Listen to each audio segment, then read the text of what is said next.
Nagkaroon po ng 2 new jail annex buildings ining BJMP po ng Iriga City. Sabi ko which is good dahil kawawa naman itong sa tuyang mga nagkukumpli, mga nakakulong na I just don't know kung lahat yan sinda may pagkakasala. Pero I just don't know kung they are already convicted or what, o siguro under process pa po, under hearings pa po ang mga nakakulong dyan. Ng nasyon, inuuna ang bansa, hindi China o ganansya. Nakapwesto sa gobyerno, dapat hindi dorobo. Habang Laila, Laila de Lima, ating ibalik ang hustisya at pag-asa. Ayan, sorry sa iso na, totoo naman nagsi-cellphone ka eh. Ating ipan... Bakit ayaw mo malaman? Okay lang yun. Ay paminsan-minsan talaga.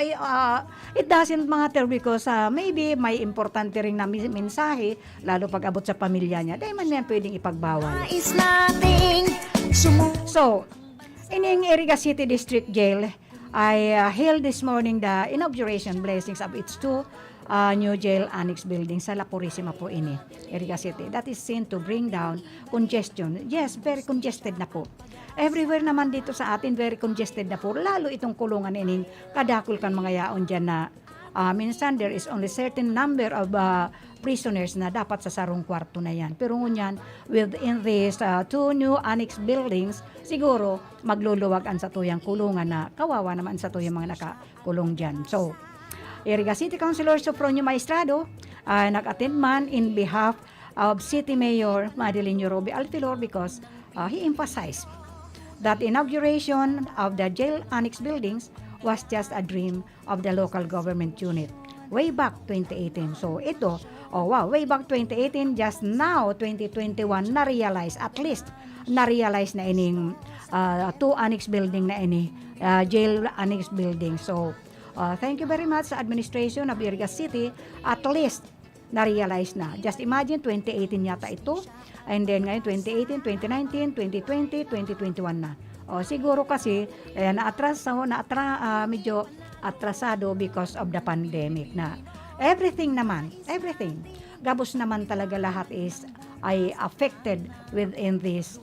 Ipa-apektado po talaga ng gusto ining sa nangyayari sa Satuya all over, not only in the bako lang sato digdi sa Satuya, kundi all over Philippines and all over the world. And we must be thankful that ining Omicron na ini mayo pa sa Satuya, at sana nga through sa paghihigpit ng ating government ay hindi na mangyari yan, na papasukin pa o makapasok pa dito sa Satuyang teritoryo ng Pilipinas. Pilipino, laban Laila, Laila de Lima, ating ibalik ang hustisya at... So, itong BGMP additional to buildings na ini is ready for occupant na. Kasi siyempre, na-bless na, lahat-lahat na. So, ini si Feli Atienza, Cebu Mama DSC has affirmed that the region has 14 infrastructure projects. Ayan, do good. Has 14 infrastructure projects in the different jail facilities, and 2 of which are from Iriga City District Jail. And that makes Iriga vaster, conducive na po to more developmental activities and rehabilitative programs. Iriga District Jail has been hailed as regional therapeutic community facility since 2019. So, important guest who attended, ayan po. So, of course, si Honorable Maria Clarissa Paasis Trinidad, RTC, Executive Judge Dr. Arthur Ramboyong, and of course, ang Administrative Officer, DepEd Iriga City, and then si Mr. Elmer, why only Mr. Elmer, Director Elmer of EDILG Iriga City, Elmer El Pinolio City, Local Government Operations Officer, SP Orosano Oronan, Iriga City Fire Station. And of course, si Margarito, Police Major pala ito. Ayan, I read again yun. Pero Police Major Margarito A. Manaog, Deputy Chief of Iriga City Police Station, and Honorable P. Jaime Embestro po ng barangay La Purisima, Iriga City. Of course, yung mga nag-represent di iba't ibang media digdi sa area. Ang laban ng Pilipino, tunay na pagbabago, walang patayan at panggagancho, maayos na sitwasyon, maunlad ng nasyon, inuuna ang bansa, hindi China o ganansya, nakapwesto sa gobyerno, dapat hindi dorobo. Laila, Laila Delib. Ano na kayang barita digdi sa 8 travelers who arrived from South Africa? Still missing, sabi ng iba. Still missing pa yung iba. 8 travelers from South America are confirmed to have arrived in the country. Sana po, walang ini mga travelers na ini who came from South Africa ay mayo pong tagadigdi sa Satoya, sa probinsya natin.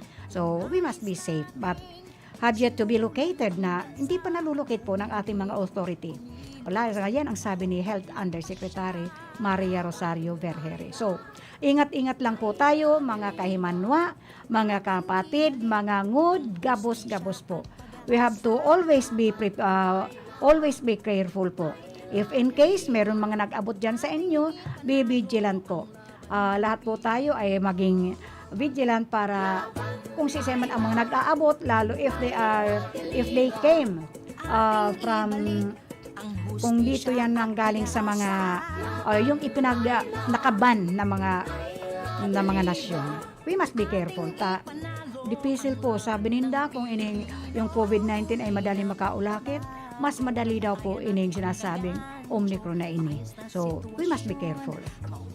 Dahil sa South America is among the countries where the Philippines has recently implemented a travel ban amid the outbreak of the highly transmissive Omicron variant of the coronavirus. So, ingat po kita. Ingat po kita dahil wala nang mangyayaring maghihirap na tayo ng husto.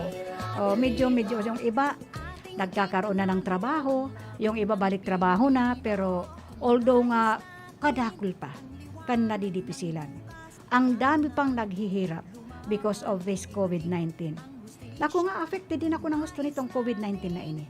I am so much affected because yung mga anak ko, affected din yung hanap buhay nila. Yung isang anak ko nga, instead na instead na 6 days a week ang trabaho niya, naging 4 na lang. Kasi pinaghahati-hatian na nilang magkakasama para everybody must earn, although maliliit lang. Kumita man lang sinda, maski saradit ang income, as long as mayroon talaga, hindi mas zero balance. Dahil, difficile po.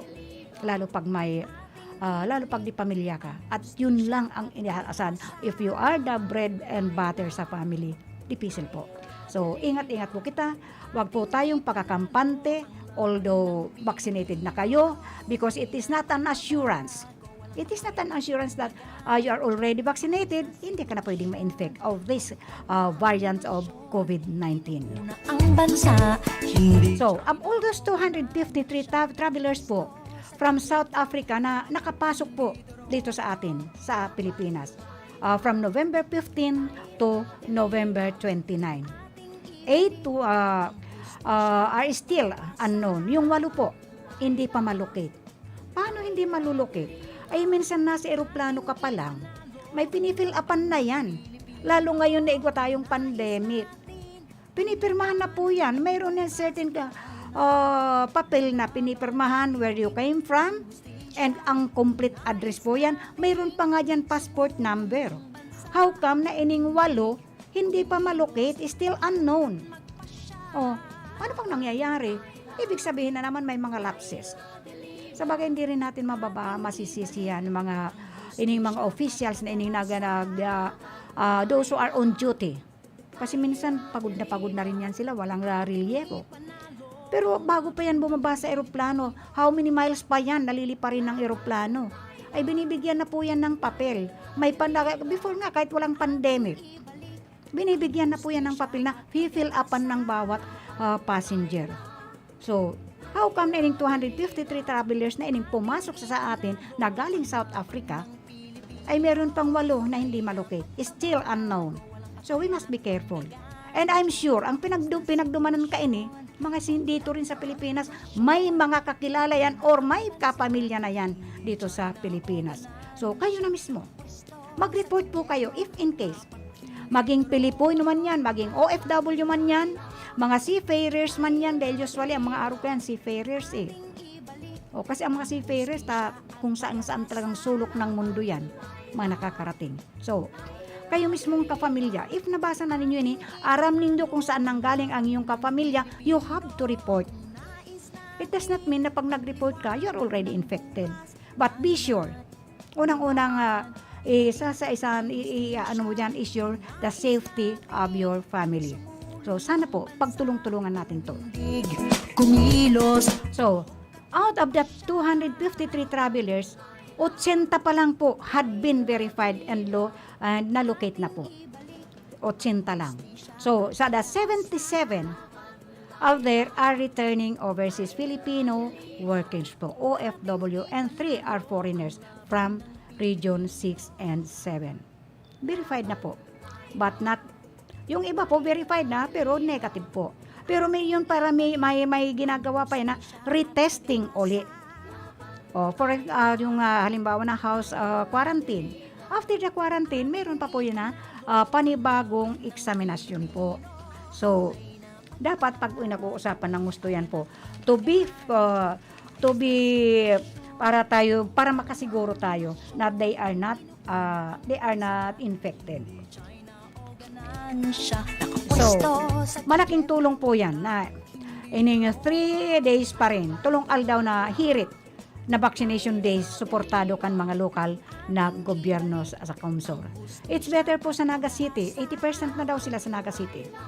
Ang syudad ni Naga City, nag-abot naman daw nin 86% na pinaglalauman makukuha na sa liwat na itinalaan na vaccination day. Kasi bawat municipal or bawat syudad po, maka 80% lang po yan. Medyo hindi na tayo ng tagilid. Medyo okay na yan kasi of all those not yet vaccinated, hindi na pwedeng wala nang basta makaka-infect sa kanila.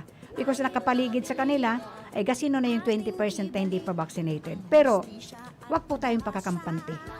Kasi, sa iba pa nakita rin na performance kayo ng mga LGUs, talaga pong ining LGUs na masigasig po ang kanilang kumpanya po, na everybody must be vaccinated, lalo na po yung mga elderly. Sana, pero sa barangay mo, San Agustin, ang elderly po, almost vaccinated na po. Pero I just don't know yung mga kabataan, 17 years old, 17 down to 12 years old. Pero yung mga high school, almost na po eh. Dahil unang-una nga nakaatubang na kita na, di ko nga aram kung anong pagmimitingan sa Huwebes. Sa Huwebes po may meeting daw. Nakatod na ng barita yung sa eskwelahan ng dyan po sa Agro High School po. May meeting po kasi it is pag-uusapan po. Sayang kasi nagmamadali na ako sa bago nang dumating yung invitation. Di ko na nabasa yung program, if what is the program, kung ano pag-uurulayan sa pag-meeting sa Thursday. But unfortunately, hindi rin ako makaka-attend sa meeting na yan because by Thursday, I am the officer of the day sa satuyang barangay. And sa aga nga, ngunyan nga ni, hali pa lang ako duman, medyo igwa kitang pag inapudan ka sa barangay to render your duty, wala tayo magigilibo kasi that is, sinumpaan natin yan to serve. Kaya, okay lang po yan. Ating ibalik ang hustisya at pag-asa. Laban, Laila, Laila deliver. Ating ipanalo ang laban ng Pilipino. So, dito po sa Bicol, hinahagad po kang gabos na magkaisa tayo. Magkaburunyog kan Rehiyon Bicol na maabot na ining second National Vaccination Day sa December 15 and 17. Magtarabangan po kita. Let us help hand in hand. Tanganing gabos na po kita vaccinated. Dahil ito na pagparaisipon ang iba kaya para mga nonsense ba na talk of the town minsan na when you are vaccinated, ang reaction daw po yan after how many years ata ay magiging zombie na tayo. Ay kung nagapos kita maging zombie, di okay lang. Oh, basta wag lang ako. Dako kain mababakunahan sa riyon. So, para nga ining region, ano bang region nga tayo? Region 5, Region 6. Ayan, wala na ako pag-abot sa history. No. Sana lampasan tatabi sa sa tuyang magayon na performance kan primerong national vaccination day na yan na aramta na we have the capacity to go beyond what is so called.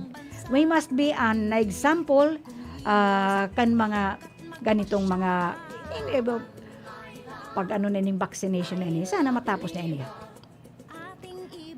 Ano ba ining gawad kalasag award liwat na nako kan syudad nin area. Wow, ining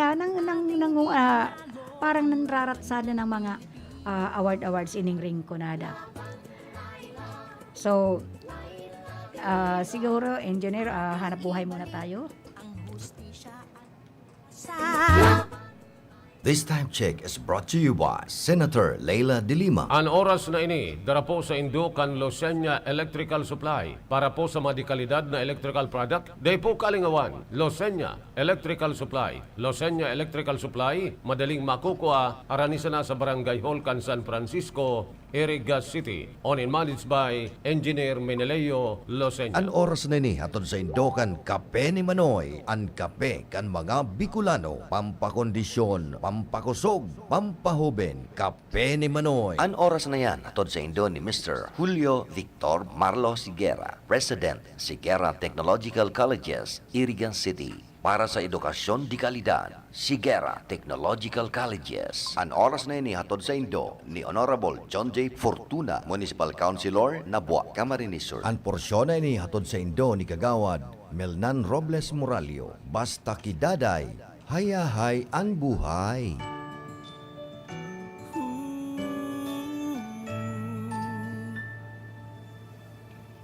Namamasko, suot ang masko, nakasanitize na ang kamay. I-minimize ang usapan, maaliwalas ang pagdarausan ng handaan. Kahit tayo lang, tuloy ang saya, makikita sa mga mata. Salamat sa pag-iingat, ang lahat magpabakuna na. Oh, oh. Ligtas Christmas sa Healthy Pilipinas. Stay safe to the max para sa Healthy Pilipinas. Damhin ang diwa ng pagdiriwang, biyaya sa bawat nilalang para sa Healthy Pilipinas. Bakunado man, bawal gumamit ng torotot. Mas malakas ang pananabik sa isa't isa, ngunit walang magpapaputok. Ligtas Christmas sa Healthy Pilipinas. Stay safe to the max para sa Healthy Pilipinas. Damhin ang diwa ng pagdiriwang, biyaya sa bawat nilalang para sa Healthy Pilipinas. Stay safe to the max para sa Healthy Pilipinas.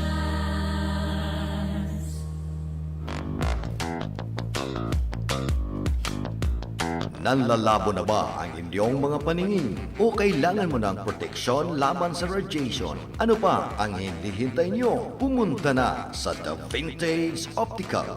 Ang optical para sa lahat. Visit us at the ground floor, Gaisano Capital, Barangay San Roque, Irigan City. We offer free computerized eye examination. Free frame. Lente lang ang babayaran. Starts at 999 complete eyeglasses with anti-radiation lens. The Vintage Optical, the widest selection of optical signature frames and sunglasses. The Vintage Optical, ang optical para sa lahat.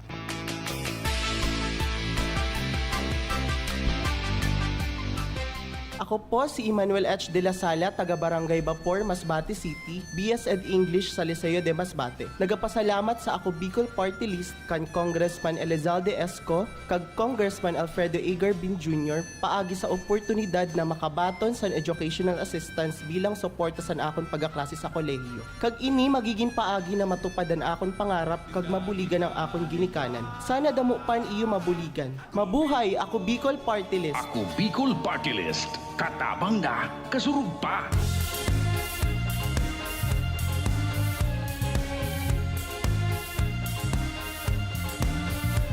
Karapatan ng mga patay, aking ipaglalaban. Mga kababaihan, ang poprotektahan. Boses ng kabataan, aking pakikinggan. Ating kalusugan, ang ingatan. Paglingkuran ng mga irigen, magsisilbing magandang ihemplo.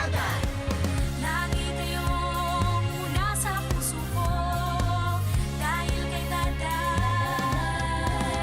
hayayang buhay.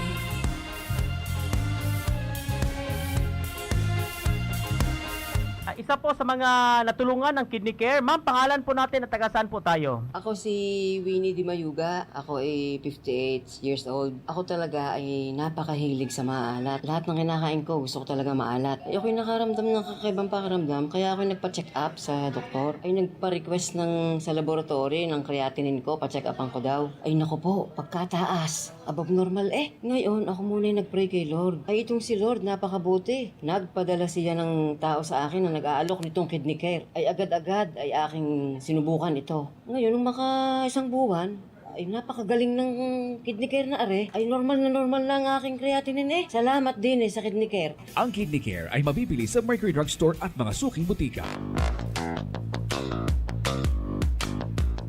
Nanlalabo na ba ang inyong mga paningin? O kailangan mo ng proteksyon laban sa radiation? Ano pa ang hinihintay nyo? Pumunta na sa The Vintage Optical. Ang optical para sa lahat. Visit us at the ground floor, Gaisano Capital, Barangay San Roque, Iriga City. We offer free computerized eye examination. Free frame. Lente lang ang babayaran. Starts at 999 complete eyeglasses with anti-radiation lens. The Vintage Optical, the widest selection of optical signature frames and sunglasses. The Vintage Optical, ang optical para sa lahat.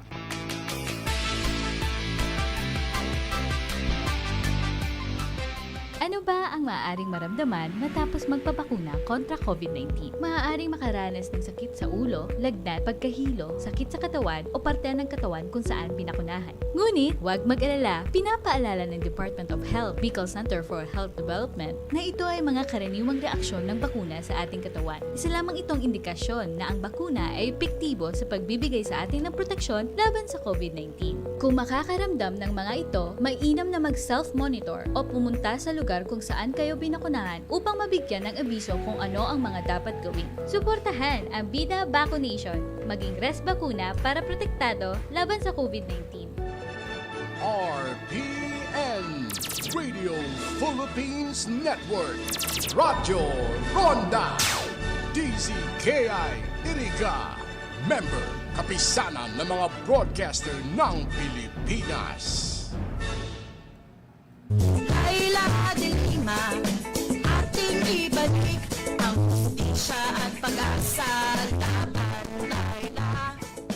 Laila de Lima, ating ipanalo ang laban ng Pilipino. Nais natin ang liwanag ng bukas. Tayo na't lumaban, ibalik ang hustisya. Nais natin sumulong ang bansa. Okay, padagos po kita.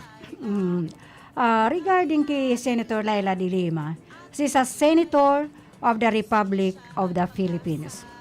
Siya po ay dating sekretarya, siya po ang former secretary ng Department of Justice. Ini nga po ang sa iyang pinaka-espesyalmente. Yan, ito ang expertise po ni Senator Laila de Lima ay sa Department of Justice, sa hustisya po. Kaya nga pirming pagpapasabi, may digdi ini sa background ko.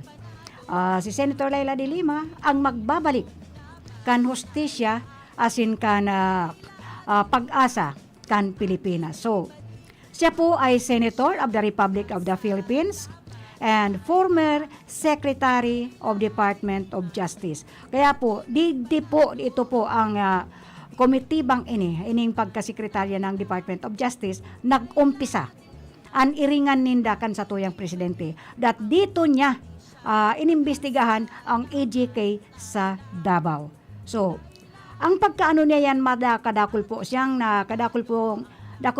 napatunayan na regarding this EJK. So, ayan, nagtatak po yan sa isip kan sa tuyang presidente.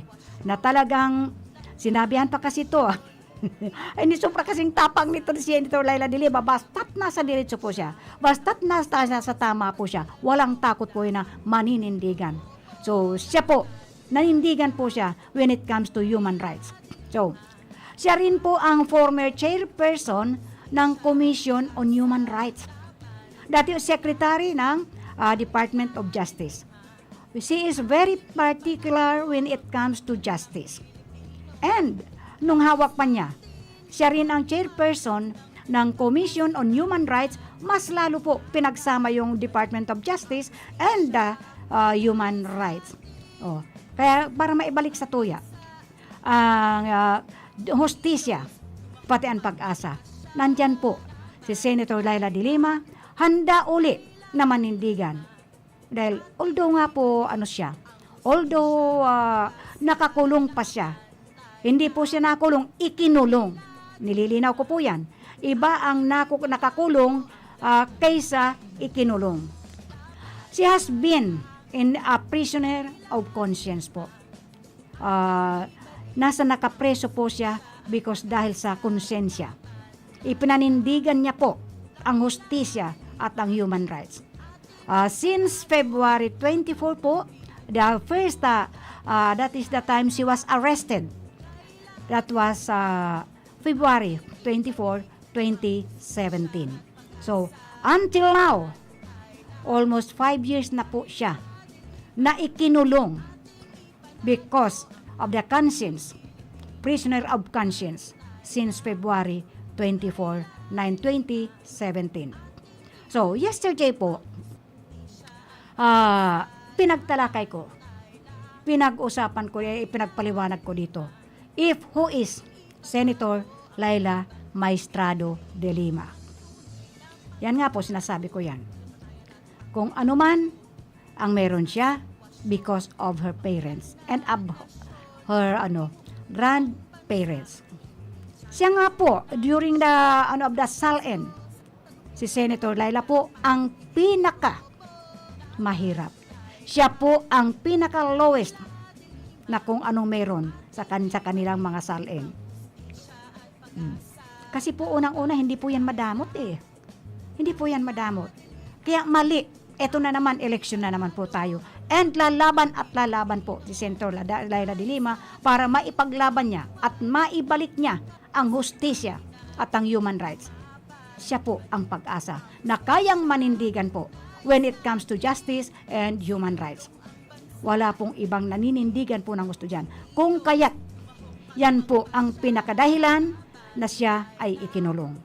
Just imagine, she is in a detention house from February 2024 to 2017 po. Until now, she is in her detention house. So, nabanggit ko sa inyo na during her elementary days, she graduated valedictorian, class valedictorian po. From the very start of her school days, of her journey in school days niya. Sa elementary, she graduated class valedictorian. And on the high school, secondary, the same school po yan. Pinagmamalaki po yan. We are very, very, very proud of her. Although, ang iba sa tuya, ang iba sa mo, na sa family, ka-bloodlines, ay matatalino talaga. Pero not kasing talented of Senator Laila de Lima. Nag-iisa po siya. Holding that pinaka. Siya po ang pinaka. She graduated secondary as a class valedictorian. At ang awards na awarded to her during her secondary graduation is the Jerry Rojas Leadership Award, Insular Life Gold Eagle Award, and the MLGCD Ministry of Local Government and Community Development Special Leadership Award. And, yun po. Yan po ang mga award na sa iyang natanggap during her graduation of secondary. Now, pagdating naman po dun sa college days niya, she studied Bachelor of Arts in History, Political Science. Ulitin ko po. She studied Bachelor of Arts and History, Political Science sa De La Salle University, Manila, 1976 to 1980. Ito po ang ano niya. She is a Dean's Medal awardee. Dean's Medal awardee. Napakahirap po tumanggap ng kanya. Napakahirap po. It is very hard to have that kind of award po. Dean's Medal awardee. Pero pagyayabang ko rin po, my only son is always a Dean's Lister and he is a university scholar. Sa UP po, pag once you are in the bulletin and you are a university scholar, hindi basta-basta po yan. It is 1.2. Ay, nagyabang na naman siya ako. But of course, I am very proud of my only son.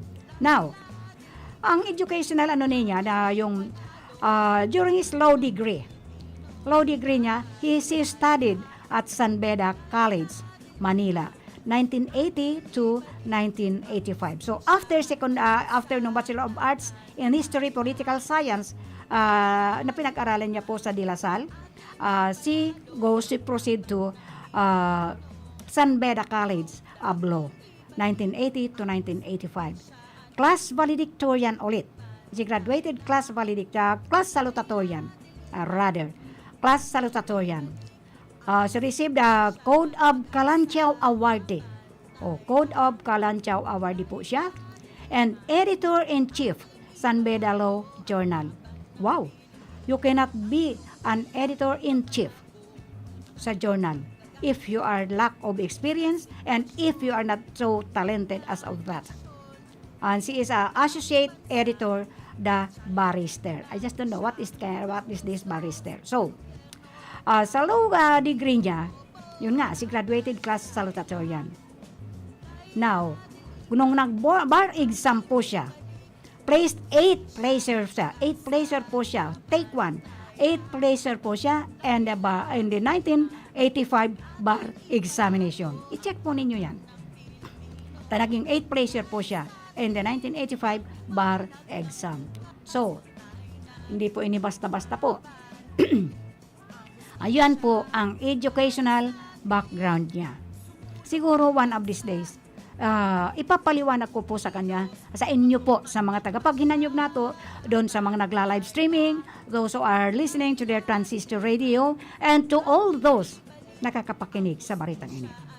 So, papadagos ko po yan. Dahil marami po kayang nagtatanong if what is and who is Senator Laila de Lima. Yun lang po ang gusto kong i-emphasize ng gusto. If who is really Senator Laila de Lima. So, yan po. At least, it is a brief history kung sino po si Senator Laila de Lima. So, ang programa pong ito ay hatod po sa endo ni Senator Laila de Lima and of course my one and only love of my heart, James Wally Osas of Nigeria, and of course ni Kagawad Melnanda de Robles Morallo, ni Botchokoy Rex Oliva, ni Rodolfo Jeff J. Poitino, ni Clito Rabago, and of course ng Sinsino Balance Oil Plus through kay Susain Sionborn. And of course, sa Kibuboy and Melit Robles Morallo and family, and Cheryl Beauty Salon owned and managed by Cheryl and Tuding Castro Verde Akeler. And of course, kan Mama Betty's Farm owned and managed by Marisol Bundal. And also ng Laza Resto Bar and Water Refilling owned and managed by Owned and managed by Letty Polton. Diyan lang po ini sa may San Agustin, Iriga City. And of course, Kansarangi Motor Parts and Services. Kung kaipuhan po nindo ng mga motor parts and services, andyan po ang Sarangi Motor Parts and Services. Diyan po yan going to Mountain Unit po sa Zone 7 ng San Isidro, Iriga City. It is owned and managed by Marvin and Tess Gunawan Rason. And hello also to Architect Saludo and family. Maybe this week baka makapunta ko dyan sa iyo. And of course, kay Engineer Steve and Edith Andalis. And also, hello also to Congresswoman Josal Fortuno. And of course, sa family Fortuno. And kay Ate Marie Quadrante. Now, ano pa ba kayang ano natin dito? Ang oras kasi oras na naman po. Igwa po ipinag-forward na naman sa Kuya Digdi na regarding sa mga accomplishment. One of those accomplishments ni Senator Laila de Lima. Ini pong, saan na ba yun? Tumatalon-talon. Dispatch from crime number. May nagtatanong po, what does it mean na permi ko da ang pigsasabi, dispatch from crime number 1184. Ayan po, libo na po ini. Senator Laila Maestrado de Lima on COSIS suit versus media outfits on Malampaya reporting. December 7, 2021. May nagapot po kung bakit nasa detention house daw si Senator Laila, bakit meron po siyang mga updated po siya. Updated po siya sa mga nangyayari dito sa labas. Of course po, allowed naman po kasi, ay di ko naman ngayon, nakakalimutan ko na naman. Allowed man po, ang nakakaulay niya po, everyday po, ang sa iyang staff is allowed to talk with her within 1 hour every day. Ay nireduce na nga po. I just don't know if how many hours na lang, at least 3 times a day na lang yata, 3 times a week po, a week po. And ang kanyang abogado na nagpupunta po sa kanya. So, sana hindi natin siya nakakalimutan. So, i-play nga natin ini. Padangugunta ini. Gusto ko, araw-al daw po, madangog po ninyo ining Republic Act na principal and sponsor po siya. Tanganing at least, ma-remind naman po tayo na daiman po, hindi po nagpapabaya si Senator Laila de Lima. She is doing her obligation as elected Senator of the Republic of the Philippines. So, ninanyugan po niya ito ini. Salamat kay Senator Laila de Lima sa pagtaguyod niya ng RA 11315 o Community-Based Monitoring Systems Act, ang sistemang tutugon sa mga pangangailangan at problema ng mga komunidad at mga barangay. Ito pang sa isang ito. Kay Senator Laila de Lima, may hustisya. Si Senator Laila, ang tanging dahilan kung bakit siya nasa kulungan dahil isa siya sa pinakauna at pinakamatapang na tumindig laban sa patayan. Ipinaglalaban niya ang buhay at karapatan ng mga Pilipino. Ipagpapatuloy niya ang laban na ito sa susunod na Senado. Karangalan kong mapabilang sa hanay natin si Senator Laila. Kay Senator Laila de Lima, may hustisya. Ibalik ang hustisya. Okay, yan po ang ibalik ang hustisya at pag-asa ng buong sambayanan ng Pilipinas. Ito pa po, pakinggan niya to. Maraming salamat kay Senator Laila de Lima, ang nagsulong ng RA 11291 o Magna Carta of the Poor Act. Sapat na pagkain, pabahay, disenteng trabaho, maayos na edukasyon at kalusugan para sa mga kababayan nating may hirap. So, pinaka-importante po ini sa Magna Carta for the Poor and Republic Act 11291 po ini. Iti po ang pagtabang niya sa those who are mga jobless po. Sa kangunyan nga ni kadakol po, kan mga nangangaipo kayo ni mga barangay clearance for new job po. Yung mga naghahanap po ng trabaho. Ini po ang ibig sabihin kaining Republic Act 11291, Magna Carta for the Poor Act. Ayan po, for the Poor Act. Para po doon sa mga nagtitirios na dai po makakuha ng trabaho. Kaya lang po, yaon po siya sa pagtabang. Bako pong full pledge ang sa iyang pagtabang po dahil nasa detention house nga po siya. Hindi po siya makagalaw ng, dapat po ang galaw niya is 100%. But due to his, nasa ano po siya, she's in the detention house, very limited po. And besides po, limited din po ang bisita niya. Pasalamat na lang po kami dahil sa ang kanyang staff ay permitted to talk to her 3 times a week po at ang kanyang abogado. So, ini po, ang the only na allowed sa kanya ay papel lang po at ballpen. Yun nga pong sinasabi ko. Dahil sabi niya, kung may minsan may nakikiulay sa kuna, tutok, kung pwede daw makausap si Senator. Sabi ko, hindi. Kahit daw sa cellphone, wala pong cellphone. Even her mother, nung kasagsagan po, na medyo kinabahan na kami sa kanyang ina, doon lang po nakiusap na pagapayagan din siya. Pero when it comes to communication, no communication at all. It is only ang staff niya po, chief of staff niya, ang nakakadulog po sa kanyang detention house at hindi nga mismo sa detention house, kundi doon lang po sa kanyang receiving room na separated po doon sa kanyang detention house. So, hinanyugon po niya ito ini. Si Senator Laila de Lima rin ang nagsulong ng RA 11350 o National Commission for Senior Citizens Act. Dagdag benepisyo at pagtuon ng pansin sa mga pangangailangan nila lolo at lola. Ilan lamang yan sa mga kapaki-pakinabang na batas na naisulong dahil kay Senator Laila de Lima. Sa mahigit 5 taon ni Senator Laila, marami na tayong nagawa. Mas marami pa tayong magagawa.